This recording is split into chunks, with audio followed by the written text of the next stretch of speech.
Les espions font souvent basculer l'histoire. Dans l'ombre depuis des siècles et partout sur la planète, certaines opérations ont défini le monde tel que nous le connaissons. Vous écoutez Nid d'espions, le podcast de l'Express consacré au renseignement. Je suis Charlotte Baris et tous les mercredis, avec Étienne Girard, le directeur adjoint de la rédaction, on ouvre un dossier secret défense dans lequel le rôle des espions a tout changé.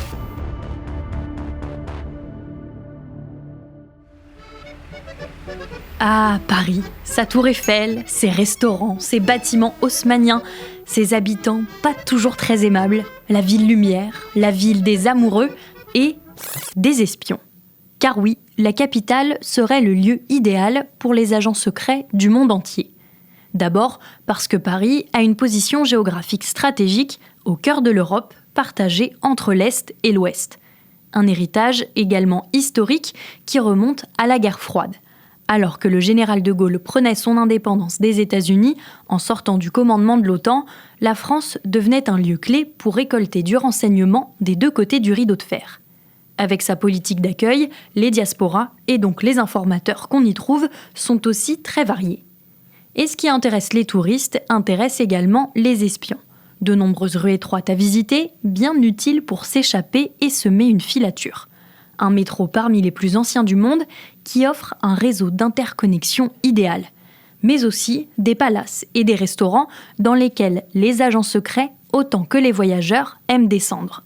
Enfin, Paris accueille une grande diversité d'ambassades, d'organisations politiques et d'institutions internationales où se croisent des diplomates des quatre coins du monde, à l'image de l'UNESCO, connu pour être un véritable nid d'espions.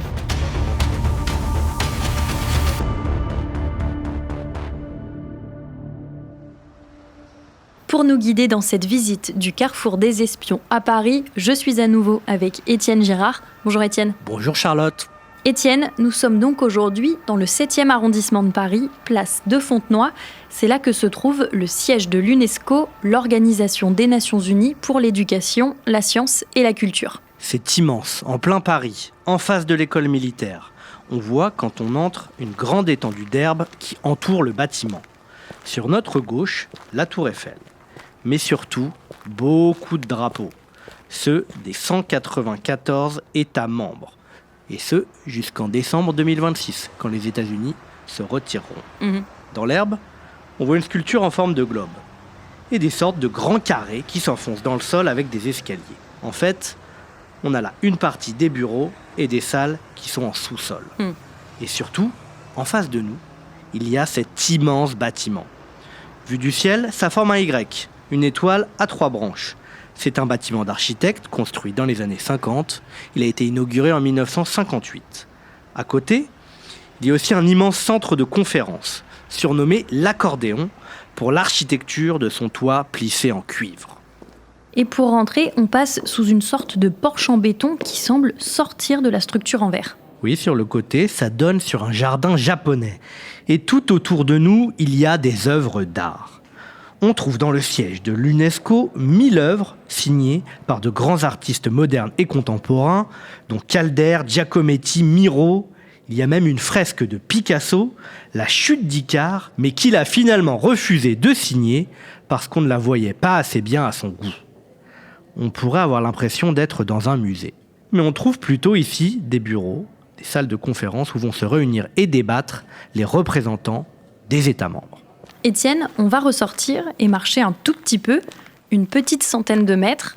On va changer d'arrondissement pour entrer dans le 15e, plus précisément rue de Miolis. Oui, ici, c'est une annexe de l'UNESCO.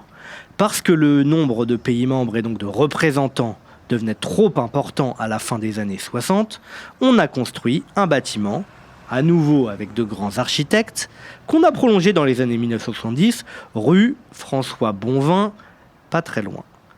C'est un lieu qui semble moins prestigieux, mais en réalité, c'est ici que beaucoup de choses se passent. Parce que Étienne, si tu t'es lancé à la découverte de l'UNESCO, ce n'est pas pour son architecture ni pour ses œuvres d'art, mais parce que tu as reçu un jour un message assez étrange. Effectivement, je vous raconte. Je reçois, on est le 5 mai 2021, un mail inattendu.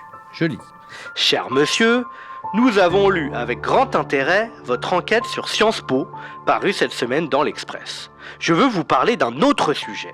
Audrey Azoulay, la directrice générale de l'UNESCO, récemment cooptée au conseil d'administration de Sciences Po.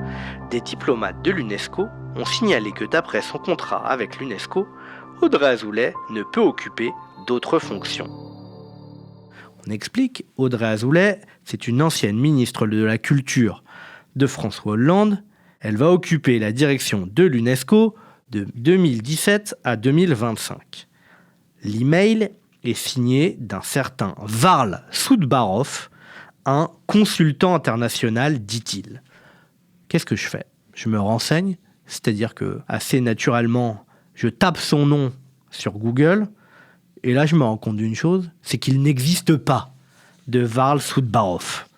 Varl Soudbarov n'est donc pas consultant international, et tu vas découvrir qu'en réalité, derrière ce pseudonyme, se cache un service de renseignement. Je le comprends parce qu'après quelques échanges, les masques tombent. Soudbarov me propose de me rediriger en off vers un diplomate, membre de la délégation à l'UNESCO d'une grande puissance régionale réputée pour l'agressivité de ses agents secrets. Ce que je comprends tout de suite, c'est que j'ai été sollicité par un espion qui m'a lui-même redirigé vers son ambassadeur. Je connais son identité, mais je ne vais pas la citer car je me suis engagé, et même si c'est des espions, je respecte cet engagement moral de tenir compte de leur volonté d'anonymat.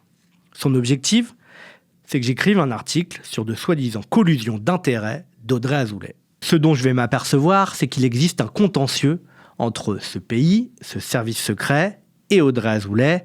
En réalité, ils aimeraient la faire tomber. À partir de ce moment-là, je m'interroge sur l'UNESCO comme repère de faux diplomates, voire de vrais espions. Varl Soudbarov ne serait pas un cas isolé au sein de l'UNESCO, et si l'institution attire tant les services de renseignement du monde entier, c'est qu'elle offre de nombreux avantages à ses membres, et notamment un statut. Oui, juridiquement, ces représentants ont un statut spécifique, similaire à celui de diplomate en ambassade. C'est un statut fixé par des accords internationaux qui leur garantit liberté de mouvement, inviolabilité des locaux et peut-être surtout immunité pour les actes accomplis dans le cadre de leurs fonctions. Pénalement, on ne peut pas les poursuivre. Et surtout, contrairement par exemple à des ambassadeurs, les représentants à l'UNESCO ne sont pas accrédités. La France n'a pas son mot à dire sur leur arrivée. Ça tout dépend de l'organisation internationale, en réalité de l'ONU, dont dépend l'UNESCO, et de ses dirigeants à Paris. La vérification est moindre. C'est le cas dans toutes les institutions internationales dites multilatérales de ce type. J'ai interrogé des anciens dirigeants du renseignement à ce sujet. Pour eux, l'UNESCO, c'est une couverture assez rêvée pour des espions. La culture, ça permet d'aller partout, de s'inviter. Personne ne vérifie ce que vous faites. Vous avez du temps libre. Bernard Squarcini, l'ex-directeur du contre-espionnage français, ajoute un élément. Les rencontres. L'UNESCO, c'est des cocktails, des colloques tous les jours. Vous pouvez approcher des gens. C'est assez naturel, assez discret.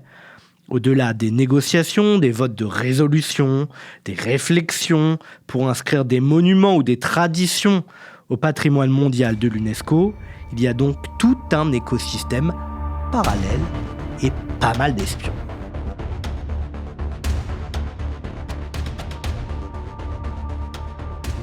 L'intérêt pour les espions de s'implanter à l'UNESCO apparaît dès sa création. Nous sommes en pleine guerre froide et on l'a dit, Paris est à l'époque un endroit clé pour récolter des informations. L'UNESCO va devenir une couverture idéale, et notamment pour les espions soviétiques. Il y a une multitude d'histoires. Par exemple, on a l'affaire de Francis Temperville, docteur en physique nucléaire, ingénieur au CEA, le commissariat à l'énergie atomique. En 1989-1990, il va livrer des documents classifiés secret défense au service de renseignement russe. Il s'agit de synthèses sur des tirs expérimentaux, de plans d'armes nucléaires françaises. En échange, il obtient de l'argent. Lui, il est d'abord abordé par un certain Serge, un étudiant. En réalité, c'est Sergueï Jmirev, un officier du KGB. Il va lui présenter un certain René. Il le pense suédois. Mais non. En fait, il s'appelle Valentin Makarov. et il est 3e secrétaire à la délégation soviétique à l'UNESCO. Autre exemple, Pierre-Charles Pathé. C'est le fils de l'industriel Charles Pathé. Alors lui est journaliste, il s'intéresse très tôt à l'URSS. Il va être abordé par le KGB à Paris en 1959. À l'ambassade du RSS, il rencontre Viktor Mikheyev, un membre de la délégation soviétique à l'UNESCO, avec lequel il sympathise, et à qui il fournit des documents sur des personnalités françaises. Il va collaborer pendant pas moins de 2 décennies avec les soviétiques. En 1976, il crée Synthesis, une revue spécialisée sur les relations Est-Ouest. Elle est totalement pro-soviétique, anti-chinoise. Une revue à laquelle des centaines de parlementaires sont abonnés. Cette revue, il l'alimente à la demande des soviétiques qui passent des commandes. Ses officiers traitants sont Yuri Borisov et Igor Kuznetsov, affectés à la délégation soviétique auprès de l'UNESCO, encore une fois. Pathé sera arrêté le 5 juillet 1979, alors même qu'il échange des documents avec Kuznetsov. Et on peut évoquer Georges Pâques, dont on a déjà parlé dans l'épisode sur Pierre Maillard. Pâques, c'est donc la taupe du Kremlin au sommet de l'OTAN. Il est interpellé en août 1963. Lui a été manipulé par Vladimir Krenov, 2e conseiller, vous devinez, à l'UNESCO. Les cas sont nombreux et ces manipulations ne passent pas du tout inaperçues auprès des autorités françaises. Article publié en février 1972 dans l'hebdomadaire royaliste La Nouvelle Action Française. L'UNESCO est depuis 10 ans au moins la couverture de nombreux espions du RSS et des démocraties populaires. Entre les ambassades et le building de Monsieur Maheu, il y a un chassé-croisé constant, discret. Certains disent protégé. Récemment, le Quai d'Orsay était accusé d'être un peu trop protecteur par les responsables français du contre-espionnage. Pour ceux qui ne verraient dans ces thèses que malveillance, indiquons quelques noms sur lesquels le SDEC a bien voulu attirer l'attention.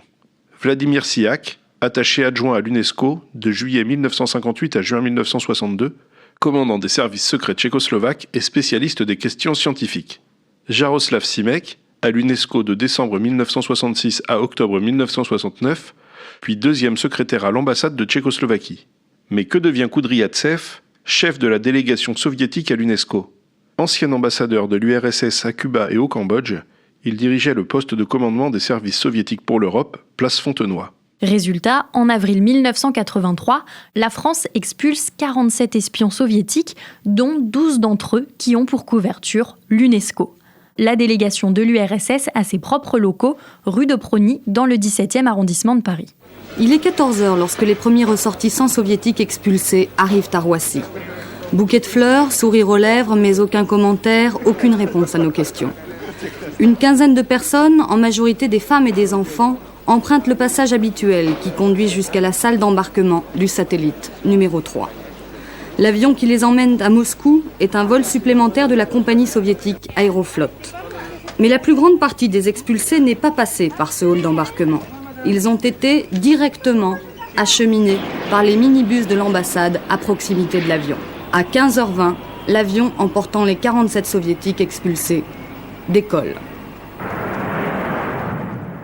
L'UNESCO nie d'espions des services soviétiques, mais durant la guerre froide, c'est aussi un repère pour des agents de pays pourtant alliés. L'historienne Chloé Morel a consacré une thèse à l'UNESCO sur la période 1945-1974.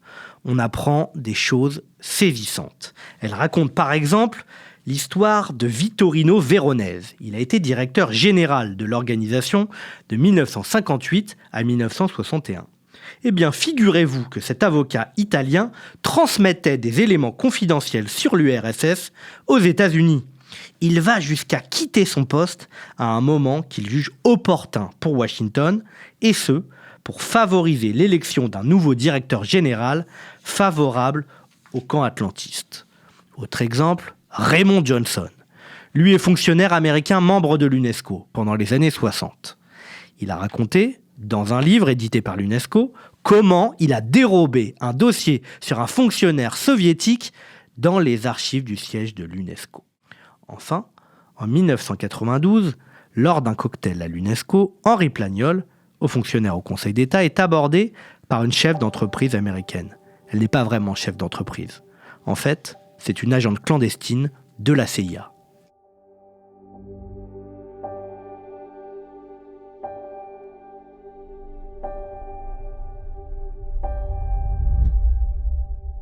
Aujourd'hui encore, l'ombre de l'UNESCO plane sur des scandales d'espionnage, et notamment concernant la Russie de Poutine, particulièrement friande des facilités que permet l'organisation internationale à Paris. Nouvelle affaire, 2023. La Belgique expulse Igor Goryachev.